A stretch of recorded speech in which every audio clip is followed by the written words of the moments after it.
Hello श्रोताओं, नमस्कार। स्वागत है आपका मेरे चैनल अनुगुंज पर।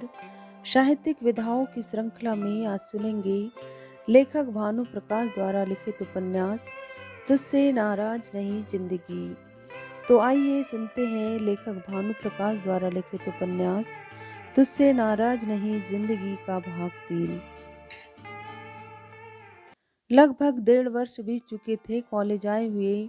मौज मस्ती तो खूब हो रही थी, लेकिन अभी तक प्रथम वर्ष की परीक्षा नहीं हुई थी।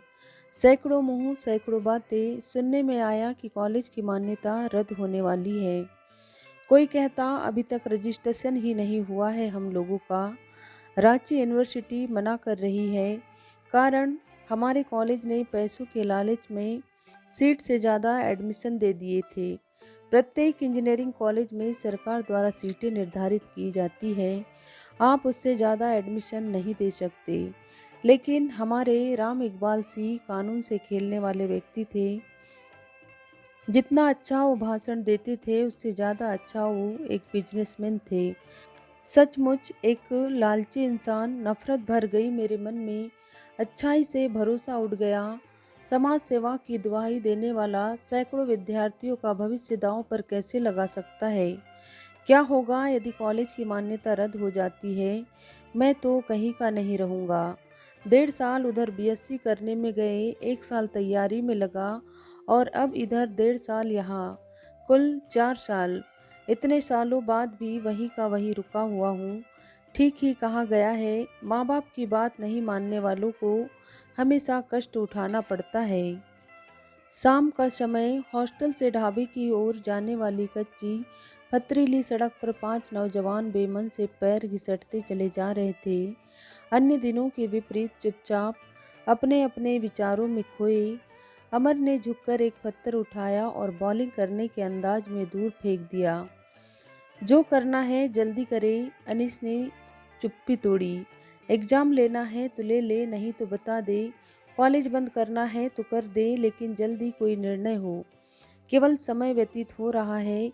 कॉलेज में पूछो तो कहेगा यूनिवर्सिटी की गलती है, यूनिवर्सिटी में पता करो तो जवाब मिलेगा कॉलेज की गलती है। पता नहीं चलता कि सच्चाई क्या है। किसी ने कोई प्रतिक्रिया व्यक्त नहीं की। एक और पत्थर अमर के हाथों से मुक्त होकर पोल पर जा टकराया। सामने से नवनीत आता हुआ दिखाई दिया। नवनीत हमारे कॉलेज का आज तक था सबसे तेज। कोई भी खबर सबसे पहले उसके पास पहुंचती थी। आते ही उसने फरमाया, भाई लोग घर चले जाओ, एग्ज़ाम बहुत डिले होने वाला है। क्यों, क्या हुआ? बात यह है कि यूनिवर्सिटी 180 लड़कों का एग्ज़ाम लेने को तैयार है, लेकिन जो 10 लड़के एक्स्ट्रा एडमिट हुए थे उनका मना कर रही है। उनका अभी तक रजिस्ट्रेशन भी नहीं हुआ है। तो बात यह है कि ये लड़के आज कोर्ट गए थे केस करने। केस? क्यों, किसके खिलाफ? अरे भाई, उन लोगों ने भी पैसा खर्च किया है, 1.5 साल बर्बाद किया है। अब अगर उनका एग्ज़ाम नहीं हुआ तो वे लोग कहाँ जाएंगे, ये तो सोचो। सही है, वो लोग भी क्या करें। राम इकबाल सिंह सबको फंसा दिया है पैसा के लालच में। अगर मेरा करियर बर्बाद हुआ ना तो हम उग्रवादी बन जाएंगे और सबसे पहले राम इकबाल को ही गोली मारेंगे। ब्रजेश ने भड़ास निकाली। हमको भी अपने ग्रुप में शामिल कर लेना भाई। ध्यान चुटकी ले रहा था। मैं अत्यधिक निराश था। इस तरह की बातें सुनकर मन में ज्वालामुखी सा उबलने लगा। बस एक चिंगारी की ज़रूरत थी और बम फट जाता। चिंगारी सुशांत ने लगाई। मेरे चेहरे पर उभरते क्रोध को ताड़ कर उसने मेरी पीठ थपथपाई। कोई बात नहीं प्रकाश, भगवान के घर देर है, अंधेर नहीं। मैं फट पड़ा। साला भगवान, इसकी माँ की। भगवान तो एक नंबर का घुसखोर है जो उसकी पूजा करता है, उसकी चापलूसी करता है, उसी की मदद करता है, फिर चाहे वह कितना भी बड़ा पापी क्यों न हो। कहा जाता है कि जैसी करनी वैसी भरनी, लेकिन हकीकत में ऐसा होता कहाँ है। 2 नंबर से कमाने वाले अपने पाप का हिस्सा भगवान को चढ़ा देते हैं और बदले में भगवान उन्हें दुख मुक्त कर देते हैं। यही इंसाफ है। मेरे मित्रगण मेरे विचारों से असहमत जरूर थे, लेकिन मेरे मिजाज को देखकर शायद मुझसे उलझना नहीं चाहते थे। चुपचाप मुस्कुराते हुए चलते रहे। कोई 10 मिनट हुए होंगे कि जोर की आंधी आई। ये कहना गलत होगा कि भगवान मेरी चुनौती का जवाब दे रहे थे, लेकिन मेरे मित्रों को ऐसा ही लगा था। अचानक पूरा आसमान काला हो गया और दोपहर में ही अंधेरा हो गया। हम लोग एक ऐसे ढाबे में बैठे थे जिसकी छत सिर्फ प्लास्टिक की थी और चारों तरफ से खुली थी। हवा के तेज झोंकों की वजह से बारिश तिरछी होकर अंदर आने लगी थी। सभी अपने अपने प्लेट ढके हुए थे धूल से बचाने के लिए। इतने में हवा का एक तेज झोंका आया और सुशांत के हाथों से चाउमीन की प्लेट उड़ा ले गया। बेचारे ने अभी शुरू ही किया था तभी मुझे कोसने लगे।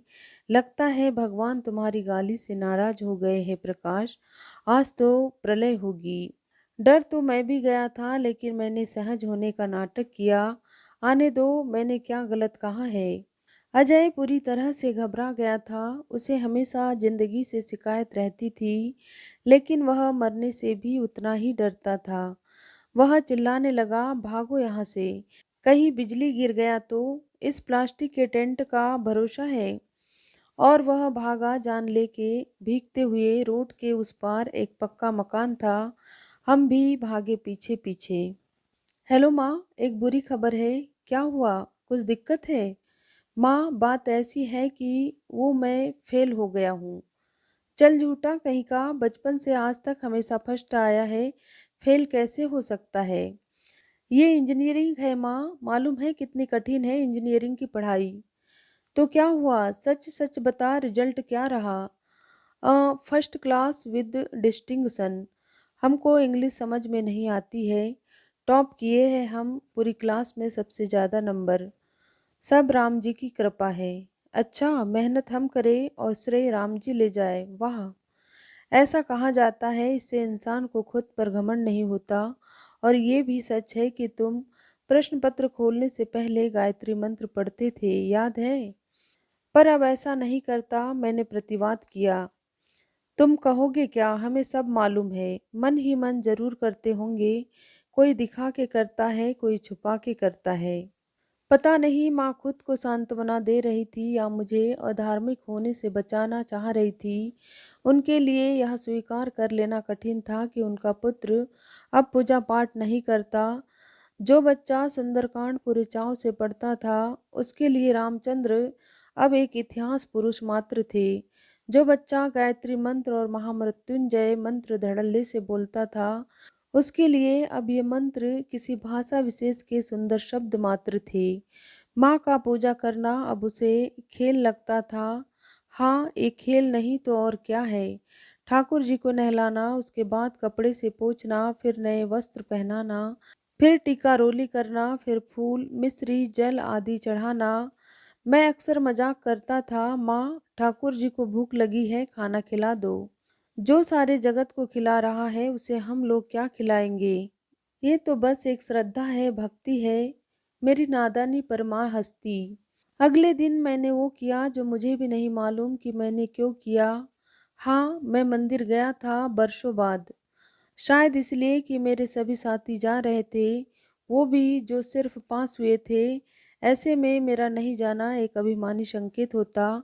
या शायद मैं भगवान के प्रति अपनी कृतज्ञता प्रकट करने गया था।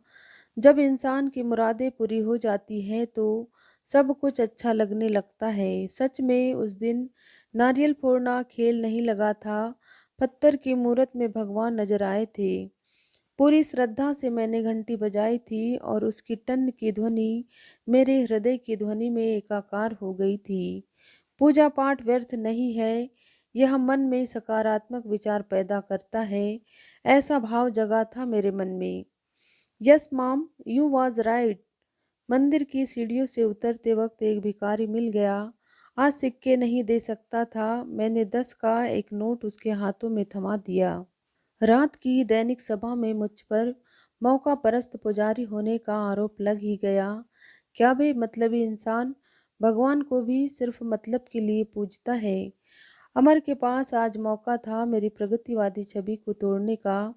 आस्था और तर्क की इस लड़ाई में वह मुझसे कई बार हार चुका था, लेकिन आज मेरी कथनी और करनी में फर्क हो गया था। देखो, मैं आज भी कहता हूँ कि पूजा पाठ से कुछ नहीं होता, जो होना है वही होता है। आदमी बस अपना कर्म करे, बाकी फल मिलना या न मिलना उसके हाथ में है। हाथ ऊपर उठाते हुए मैंने कहा, मतलब तुम भगवान को मानते हो? ब्रजेश को पॉइंट मिला था।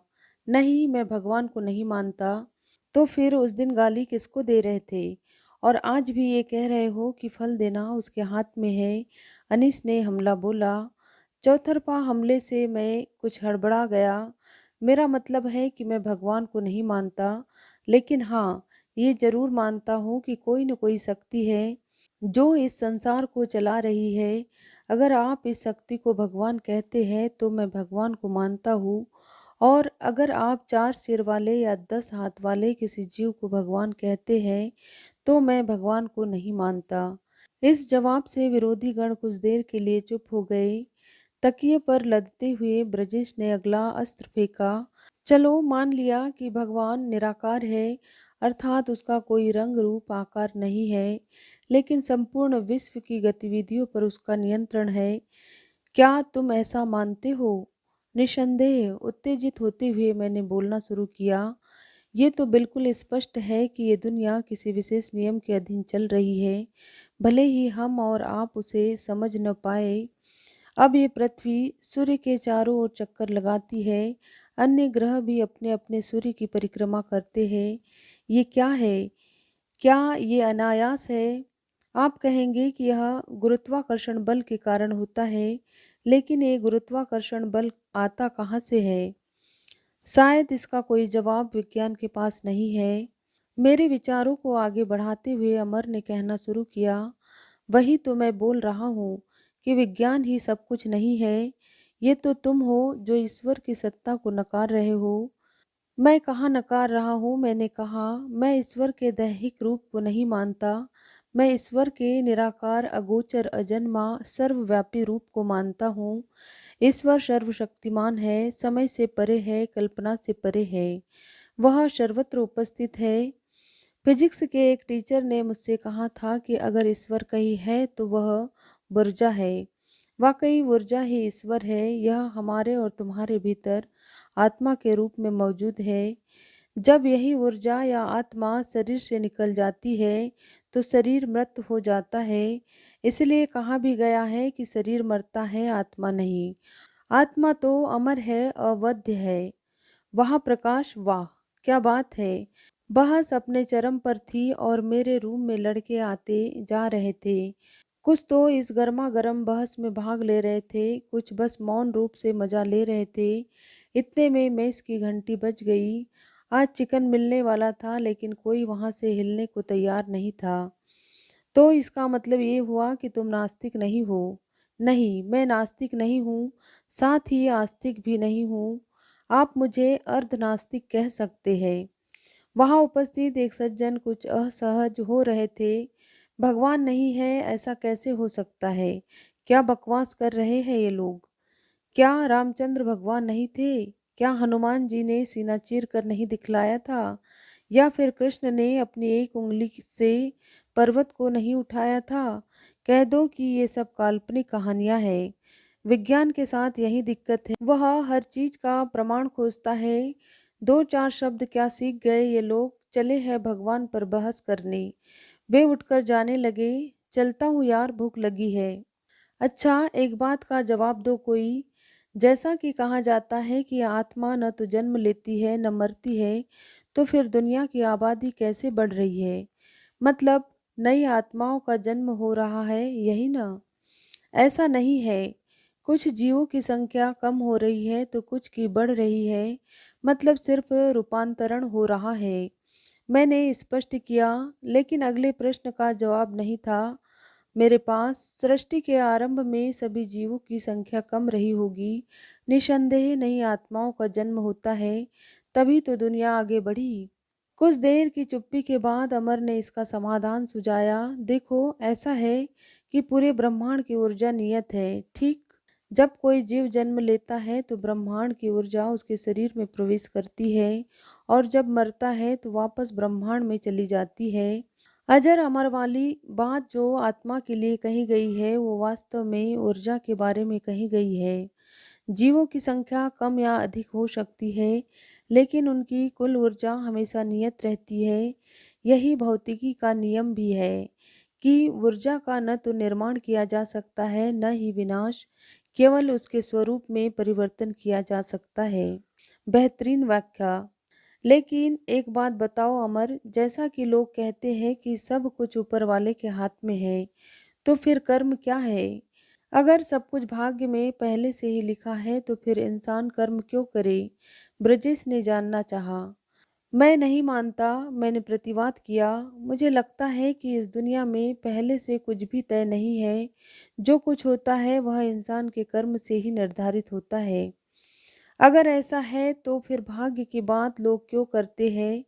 क्यों कुछ लोग चांदी के चम्मच लिए पैदा होते हैं और कुछ लोग फुटपाथ पर?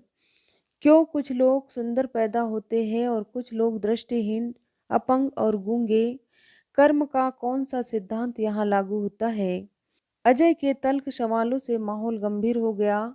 सचमुच नवजात शिशु का क्या पुरुषार्थ होता है? वैसे तो इसका कोई प्रमाण नहीं है, लेकिन मुझे लगता है कि पुनर्जन्म का सिद्धांत सही है। हो सकता है कि ये पूर्व जन्म का फल है जो इंसान इस जन्म में भोग रहा है। अनिश्चय भरे धीमे स्वर में मैंने कहा, गलत। पुनर्जन्म का सिद्धांत पूर्णतः गलत है। एक उदाहरण लो। मान लो एक कुत्ता है जो इस जन्म में कष्ट भोग रहा है क्योंकि वह पिछले जन्म में पापी था, तो उसको ढेला मारने वाला या सताने वाला एक तरह से उसको पिछले कर्म की सजा दे रहा है, यानी भगवान का ही काम कर रहा है उसको ढेला मार कर। अब बताओ, ढेला मारने वाले को पाप लगना चाहिए कि नहीं? अगर लगता है तो यह गलत है, क्योंकि एक तरह से भगवान ही उससे यह काम करवा रहे हैं।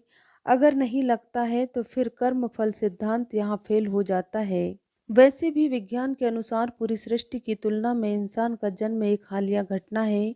सबसे पहले एक कोशीय जीव इस पृथ्वी पर आए, बाद में बहुकोशीय जीवों की उत्पत्ति हुई, उसके बाद जलीय जीव पैदा हुए जैसे मछली, फिर वैसे जीवों का विकास हुआ जो जल और थल दोनों में जीवित रह सकते थे। ये क्रमिक विकास है। बाद में कुछ जटिल संरचनाओं वाले जीवों की उत्पत्ति हुई। इसी विकास श्रृंखला की अंतिम कड़ी शायद मनुष्य है, सर्वगुण संपन्न। सच में इंसान की विकास यात्रा हैरत अंगेज है। उसे जानवरों की तुलना में कुछ विशेष गुण मिले, जैसे बोली, हाथ, दिमाग और उच्च प्रजनन क्षमता। इन गुणों के दम पर गुफा में छिपकर रहने वाला आदि मानव आज भगवान बनने के कगार पर है। तो सवाल ये है कि जब इंसान नहीं था तो कर्म फल का सिद्धांत कैसे काम करता होगा? क्योंकि जानवरों का कोई कर्म नहीं होता, तो उस समय जानवरों के कष्ट की व्याख्या क्या हो सकती है? सही बात है, एक जीव दूसरे जीव को मारकर खाता है, तो क्या मारने वाले जीव को पाप लगना चाहिए? बिल्कुल नहीं। ये तो प्रकृति का नियम है। वो अपने आहार के लिए हिंसा कर रहा है। 100 बात की एक बात। यहाँ कोई नियम नहीं चलता है, सिर्फ एक नियम चलता है, जिसकी लाठी उसकी भैंस। संस्कृत में कहा भी गया है कि वीर भोग्या वसुंधरा। डार्विन ने भी सर्वाइवल ऑफ द फिटेस्ट की बात कही थी। यही परम सत्य है। ब्रजेश अब ऊब रहा था, शायद जमाई लेते हुए बोला, छोड़ो ये सब बड़ी बड़ी बातें, खाना खाओ और पढ़ाई करो, वही काम देगी। बेकार की बहस करने से क्या फ़ायदा? अचानक हमें एहसास हुआ कि 1.5 घंटे हो गए बहस करते हुए। पता नहीं अब मैच खुलेगी भी या नहीं। 10 बजे खुलेगी कैसे नहीं, उसका बाप खोलेगा। सिगरेट के कस ने दिमाग में गर्मी चढ़ा दी थी ब्रजेश के। धन्यवाद श्रोताओं। तो ये था तुझसे नाराज नहीं जिंदगी का भाग 3। उपन्यास के अगले भाग को सुनने के लिए मेरे चैनल अनुगूंज को जरूर सब्सक्राइब करें, लाइक करें और अपने मित्रों को शेयर करें। Thank you.